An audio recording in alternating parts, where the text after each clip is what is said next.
नमस्कार, जय हिंद, जय श्री राम दोस्तों। अनफिल्टर्ड इंडियन पे आप सबका स्वागत है।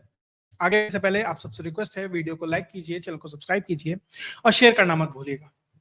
भारतीय राजनीति में अगर कहीं कीचड़ पड़ा हो और विपक्ष उसमें जाकर ना कूदे, ये एक अचंभे की बात है। एक तरीके से आदत हो गई है कि उड़ता तीर जो एक मुहावरा है, उसको किस तरीके से चरितार्थ किया जाए, ये विपक्ष ने तय कर लिया है। और खासकर इसके अंदर कांग्रेस, जो सबसे बड़ा विपक्षी दल है, उसने तो ये तय कर लिया है कि इसमें अग्रणी भूमिका अगर किसी को लेनी है तो कांग्रेसियों को ही लेनी है। भैया, इस कंपटीशन में कहीं फेल नहीं होना है, सबसे आगे रहना है।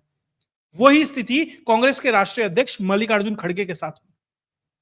मल्लिकार्जुन खड़गे बेंगलोर में एक प्रोग्राम में थे। क्या बयान दे रहे हैं?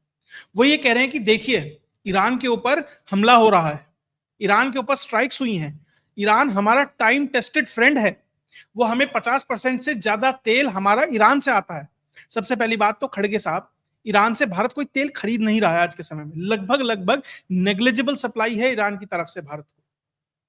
हाँ, स्ट्रेट ऑफ हॉर्मूज से जरूर भारत का जो तेल है उसका एक बड़ी संख्या, बड़ा अमाउंट उस स्ट्रेट ऑफ हॉर्मूज से जरूर आता है, जिसके मुहाने पर ईरान खड़ा है। लेकिन भारत ने पिछले कुछ महीनों में इन परिस्थितियों को भांपते हुए अपने जो ऑप्शंस है ना, वो 27 से बढ़ाकर लगभग 40 कर लिए हैं। यानी कि अगर कहीं से बंद होता है, मान लीजिए वहां से 5-7 देशों से बंद होता भी है, उसके बाद भी भारत के पास बहुत सारे ऑप्शंस है। हालात यह है कि रिलायंस ने 10 साल का एक पैक्ट ऑलरेडी रशिया से किया हुआ है, फिक्स्ड रेट पर तेल आएगा वहां से। रेट कुछ भी हो अंतरराष्ट्रीय स्तर में, वो फिक्स्ड रेट है, 10 साल के लिए वहां से चीजें तय हैं। तो भारत की एनर्जी सिक्योरिटी कहीं बहुत ज्यादा खतरे में है। हाँ, अंतरराष्ट्रीय स्तर पर तेल के दाम बढ़ेंगे, थोड़ी चीजें ऊपर नीचे होंगे, निश्चित तौर पर होंगे। ट्रेडिंग रूट्स हैम्पर होंगे, बिल्कुल होंगे, भारत के नहीं सबके होंगे। तो पहली बात तो फैक्ट ये सही कर लीजिए, ईरान से 50% नहीं आता है, स्ट्रेट ऑफ हॉर्मूज से आता है। दूसरी चीज, अभी पेजेंस्कियान की जो बात हुई है प्रधानमंत्री नरेंद्र मोदी से 45 मिनट तक, निश्चित तौर पर प्रधानमंत्री नरेंद्र मोदी ने अपने ये कंसर्न्स उनके सामने रखे होंगे। जिस तरीके से ईरान कोऑपरेट कर रहा है भारत को इस विकट परिस्थिति में भी, तो मुझे अचंभा नहीं होगा कि अगर स्ट्रेट ऑफ हॉर्मूज अगर बंद होती है, 2% चांस है, बहुत कम चांसेस हैं कि स्ट्रेट ऑफ हॉर्मूज बंद होगी। अगर होती है तो भारत की शिपिंग के लाइन के लिए शायद वो विंडो खुली रखी जाए कि वो चीजें वहां से निकलेंगी। खैर, वो तो समय बताएगा।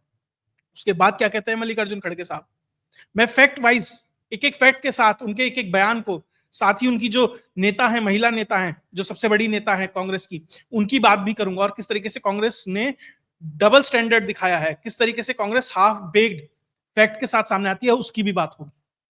उसके बाद मल्लिकार्जुन खड़गे कहते हैं कि नरेंद्र मोदी अपने आप को विश्व गुरु बताते हैं। पहली बात, नरेंद्र मोदी या जो भी भारतीय जनता पार्टी या राष्ट्रीय स्वयंसेवक संघ है, वो हमेशा बात करता है कि राष्ट्र को विश्व गुरु बनाना है, ना कि प्रधानमंत्री विश्व गुरु है, बल्कि प्रधानमंत्री विश्व बंधु की बात करते हैं।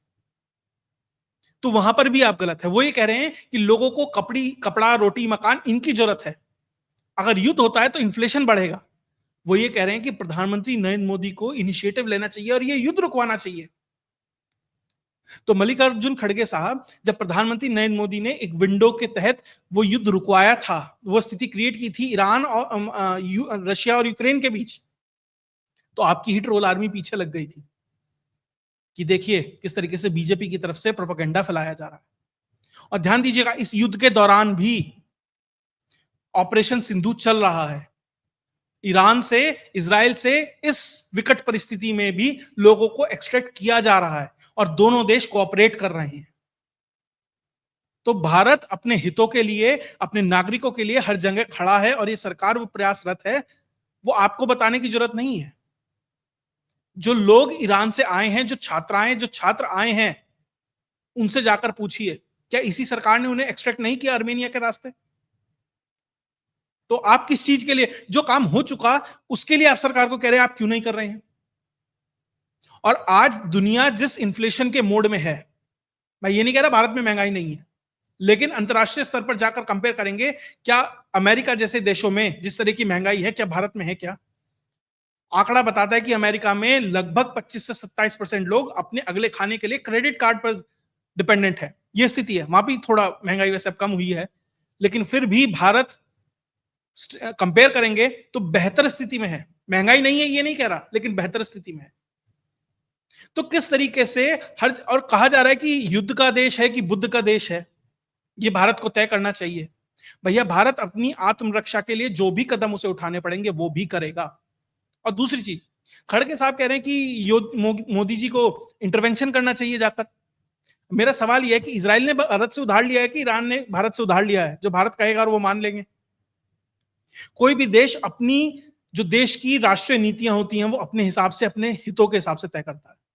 भारत भी करता है। अमेरिका ने बहुत कहा कि भैया आओ रूस के खिलाफ हमारे साथ खड़े हो जाओ, भारत नहीं गया।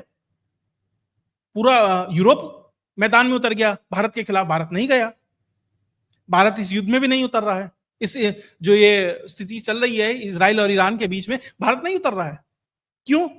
दूसरे के फट्टे में अपना पैर क्यों उड़ाना भैया? उसके बाद यही पार्टी की जो सर्वोच्च नेता हैं वो एक आर्टिकल लिखती हैं बड़े से अखबार में। वो बीमार भी थी, भगवान उन्हें बहुत लंबी उम्र दे, जो भी है। हमारे तो संस्कार यही कहते हैं, हम तो यही कहेंगे कि स्वस्थ जीवन जिए। लेकिन हॉस्पिटल से निकलते एक बड़ा सा आर्टिकल लिख दिया जाता है कि भारत कंडेम नहीं कर रहा है ईरान को, भारत साथ नहीं दे रहा है ईरान को, भारत इजराइल के साथ खड़ा है। यहां तक कि उस आर्टिकल में बेंजामिन नेतन्याहू को यह बता दिया गया, तो इज़ाक राबिन को जो इजराइल में एलिमिनेट किया गया था तत्कालीन प्रधानमंत्री को 1995 में, उसके लिए भी नेतन्याहू को जिम्मेदार ठहरा दिया गया। ईरान में जो हो रहा है उसके लिए भी नेतन्याहू जिम्मेदार है। मेरा सवाल यह है कि इतने बड़े कॉलम में इतना बड़ा आपने सब कुछ लिखा, क्या एक बार भी 7 अक्टूबर की घटना के बारे में आपने बोला? नहीं बोला, नहीं बोलेंगे, क्योंकि वो उस एजेंडा प्रोपेगेंडा को सेट नहीं बैठता। तो कांग्रेस के अध्यक्ष हों, कांग्रेस की सर्वोच्च महिला नेता हों, कोई भी, जो वो हीनियस क्राइम था हमास का, उसके खिलाफ कोई नहीं बोलेगा। अगर वो ना होता 7 अक्टूबर, तो जो गजा में हुआ वो ना होता, जो लेबनान में हुआ वो ना होता, और शायद वहां से आगे बढ़कर जो आज ईरान में हो रहा है वो ना होता। लेकिन उसके ऊपर नहीं बोलेंगे, सिर्फ हाँ अरे मोदी जी ईरान और इजराइल के बीच में क्यों नहीं रुकवा रहे हैं? भैया ट्रंप नहीं रुकवा पा रहा, पुतिन नहीं रुकवा पा रहा, शी जिनपिंग नहीं रुकवा पा रहा, वो दोनों लगे पड़े हैं। सब छोड़ दीजिए, जो उनके हम मजहबी हैं, सऊदी वाले, बहरीन वाले, कुवैत वाले, वो नहीं रुकवा पा रहे हैं। उनसे कहो ना, वो तो पड़ोस में भी हैं। पड़ोस तो पहला संबंधी होता है। शायद वो कुछ मना पाते, वो भी नहीं मना पा रहे हैं। हाँ, जिम्मेदारी मोदी की है, वो करेगा। करेगा तो भैया बीच में क्यों पड़े, नहीं करेगा तो भैया क्यों नहीं पड़ रहे हैं? और कांग्रेस क्या कह रही है? हम ईरान का साथ नहीं दे रहे। अब बताता हूं, कांग्रेस 2 उदाहरण दूंगा, या कहूं 3 उदाहरण दूंगा, तब पता लगेगा इस सरकार में उस सरकार में क्या अंतर है इसी ईरान के प्रति। 24 सितंबर 2005 को यूनाइटेड नेशंस में रेजोल्यूशन आता है आईएईए का, कि जो ईरान है वो सेफ्टी प्रोटोकॉल्स को फॉलो नहीं कर रहा है।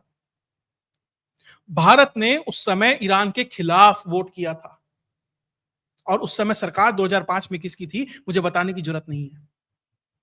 उसके बाद 4 फरवरी 2006 में यूएनएससी में रेजोल्यूशन आता है ईरान के खिलाफ, नॉन कंप्लायंस का, आईएईए द्वारा। फिर से यह सरकार ईरान के विरोध में वोट करती है।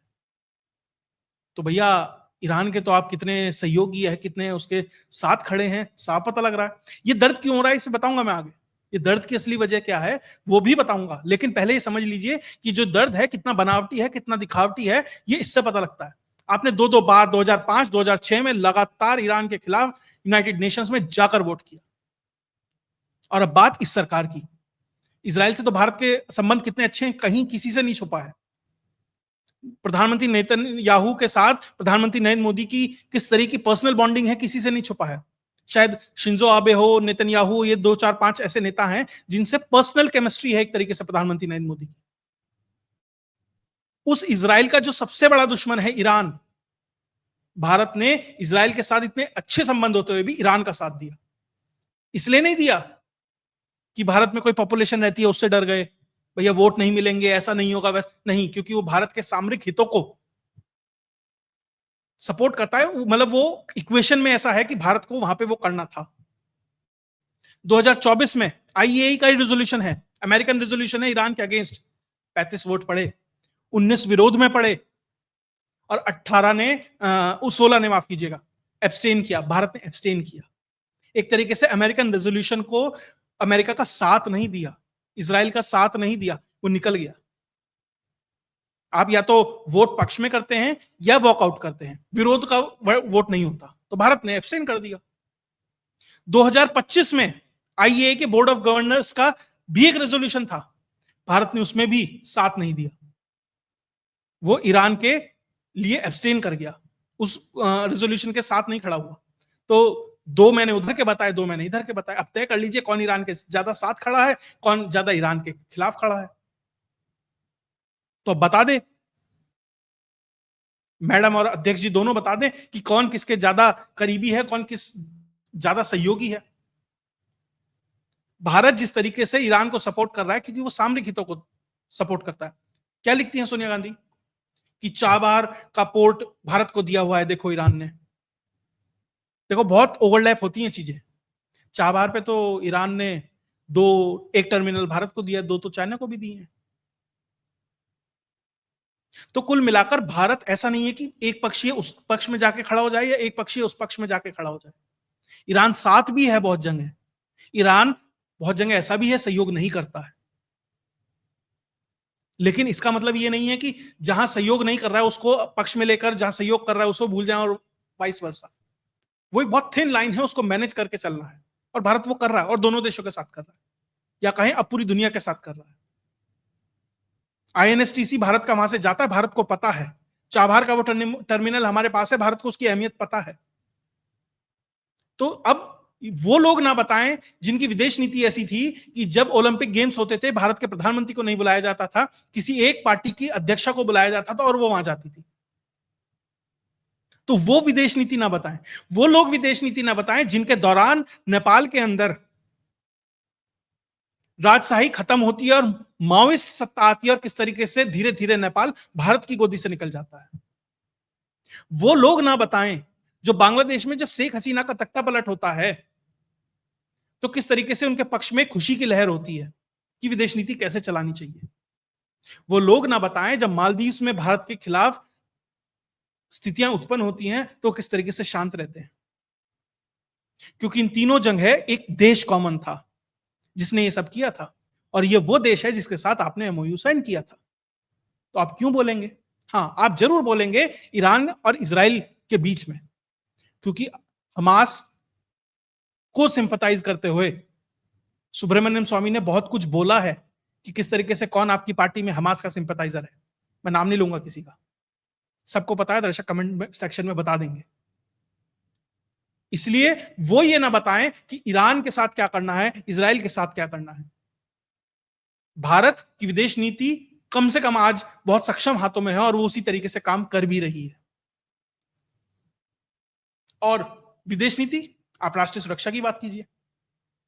जिन महिला ने ये आर्टिकल लिखा, मैं बार बार किसी का नाम इसलिए नहीं दे रहा हूं क्योंकि यूट्यूब अगर इस तरीके से नाम ले आजकल बहुत ज्यादा फ्लैग कर रहा है चीजों को। तो जिन महिला ने आर्टिकल लिखा, जब भारत ने अपने जो न्यूक्लियर प्रोग्राम है उसका जो सफल परीक्षण किया था, इन्होंने ये कहा, वो सरकार के साथ नहीं खड़े थे। उन्होंने ये कह दिया था कि सरकार ने बहुत सीक्रेसी मेंटेन की है और मोटिव क्लियर नहीं है सरकार का, इसलिए अभी हम इस पर बयान नहीं देंगे। भैया सीक्रेसी मेंटेन करनी थी, निश्चित तौर पर पता था क्यों करनी थी। और मोटिव क्या है? राष्ट्रीय सुरक्षा है, और क्या है? क्योंकि उन लोगों को डर यह था कि 1974 में इंदिरा गांधी ने जो पहला न्यूक्लियर टेस्ट किया था, कहीं वो उसकी जो छवि है धूमिल ना पड़ जाए, कहीं जो क्रेडिट है वो अटल बिहारी वाजपेयी ना ले जाए। ये आपकी विदेश नीति रही है, ये आपकी राष्ट्रीय नीति रही है, और आप बता रहे हैं प्रधानमंत्री को कैसे इस देश की राष्ट्रीय नीति को चलाना है। और फिर एक और महत्वपूर्ण चीज, क्यों हो रहा है, क्यों ये आर्टिकल लिखे जा रहे हैं, क्यों जयराम रमेश बोल रहा है, क्यों मल्लिकार्जुन खड़गे बोल रहे हैं? सिर्फ और सिर्फ इसलिए बोल रहे हैं क्योंकि उन्हें इस देश का 20% वोट चाहिए। उन्हें यह डर है कि धीरे धीरे जो रीजनल पार्टीज हैं कहीं कांग्रेस का ये वोट बैंक ना खा जाए, तो हम एक पक्ष में खड़े दिखाई दें। कोई सिंपत्ति नहीं है ईरान वरान के लिए, 10 मिसाइल गिरती है, 4 परमाणु बम गिरते हैं, कोई मतलब नहीं है उन्हें उससे। उन्हें सिर्फ ये है कि उस चीज को दिखाकर भारत में बेचा जाए ताकि जो 20% की आबादी है उसका वोट लिया जा सके। सिर्फ और सिर्फ एक मात्र ध्येय है। और वो जो 20% की जिसकी बात कर रहे हैं, वो 20% भी तो एक नहीं है। अलग अलग जगह शिया समुदाय के लोग किस तरीके से इस पूरे के पूरे प्रकरण के विरोध में आकर खड़े हो गए हैं, लेकिन जो बाकी 90% है, उस 20% का 90% है, वो तो कहीं भी नहीं दिखाई दे रहा, क्योंकि वहां पर भी क्लियर कट डिवाइड है। तो कांग्रेस जब तक इस डिलेमा से नहीं निकलेगी, जब तक उसे समझ नहीं आएगा, जब तक वो रिएक्टिव मोड में रहेगी, जब तक उसे समझ नहीं आएगा उसे चाहिए क्या, इस 20% के अलावा क्या, इस 20% में अब इतने लोग आ चुके हैं, इसलिए कांग्रेस की दुर्गति है। तो जिन लोगों ने, जो भी सलाहकार हैं इन लोगों के, सबसे पहली बात तो उन्हें उठाकर गेट से बाहर कर देना चाहिए, अगर इन्हें सस्टेन करना है। बाकी जैसे चल रहा है ऐसे तो भैया बीजेपी और नरेंद्र मोदी के लिए तो बल्ले ही बल्ले है। वो तो चाहते हैं कि ऐसा हो, वो तो चाहते हैं ऐसे 5 आर्टिकल और आए, इसका इस्तेमाल किया जाएगा। लेकिन अगर सही में उन्हें अपने आप को सस्टेन करना है, एज अ विपक्ष उन्हें जिंदा बचे रहना है, सस्टेन करना है, पॉलिटिकल सर्वाइवल चाहिए, तो भैया इससे बाहर निकलना पड़ेगा। और वो कम से कम अभी भी निकट भविष्य में होता दिखाई नहीं दे रहा है। पहले पॉलिसी के तौर पर वो इसी तरीके से दिखाई देते थे, एक पक्षीय खड़े हुए, अब आइडियोलॉजिकली वो दिखाई दे रहे हैं। जब सरकार थी तो पॉलिसी ऐसी थी, अब सरकार नहीं है तो आइडियोलॉजी ही बची है, तो वो आइडियोलॉजी दिखा रहे हैं। तो कुल मिलाकर विपक्ष, जहां से शुरू करा था वहीं आता हूं, विपक्ष को जहां दिखा कीचड़ वहां ये कूद गए, लेकिन ध्यान नहीं रहा कि उसी कीचड़ में कमल खिल रहा है। जब तक उस कीचड़ को ज्यादा मत होगे ना, उतना ज्यादा कमल खिलेगा। थोड़ा सा बैठ के ड्राइंग बोर्ड्स पे वापस आए और वापस से तय करें, वापस से देखें गलती कहां हो रही है, तब तक एक कंस्ट्रक्टिव विपक्ष का काम नहीं हो सकता, और कम से कम निकट भविष्य वो होता नहीं दिखाई दे रहा है। अगर आपको वीडियो विश्लेषण अच्छा लगा तो वीडियो को लाइक कीजिए, चैनल को सब्सक्राइब कीजिए और शेयर करना मत भूलिएगा। जय हिंद, जय भारत।